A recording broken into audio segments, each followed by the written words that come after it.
abashuubuzi nibagira ngo umuringo gw'ebbeeyi y'ebicoori eriyo nehindukamo guriyo nigweyongyera okwerarikiriize. Butukira kuvugana munonga tinyine mu byaro tinyine mu byaro ibintu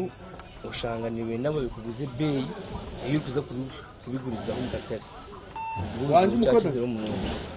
karenze nkate beyi yo mu cyaro ningingana na size ningingana beyi ya ikintu tugize tekang kugira ngo beyi tiyagumira hinduka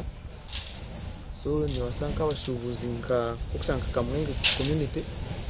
yasa ko kushitama ninga abashuubuzi bona mu Uganda bashitami bamayengo beyi twakoreje beyi aba okugamba ebintu n'ebindi nibagira ngo embeera egi baza kuchezamo amezi hati agarenjera muri 3 obwa hati kiro ebicoori negura shinjiro 8 na renda okujamu hinji no kuramuzo kuwakora kandi babashozi bagiguza hagati ya shillings 10 na 11. abantu bari kuja bari kuga mu byaro abo gutipa bane bijamo ibasha kubugangana muri zibu umwe tumuntu batarashashure musirinkawa abiyoma orukure byokushobora omu district ya Kamwenge enshonga age okunuko noyonja kujigamba hati kwanza ka government tukapatana ringa with some private sector players tukweta public private sector partnership kugira ngo abahinji bitu abatine capacity yo kumaintaininga ebiciro byabo omutindi ba making sure ngo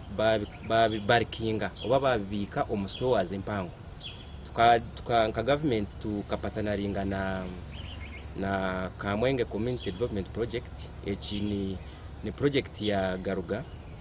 aine store mpango ya capacity emitwaro 30 yo kubika ebiciro so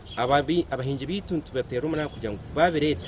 bakabiteka umustoheje tujya kubitungira akatare karungi ngejo iliyo ndeletwaho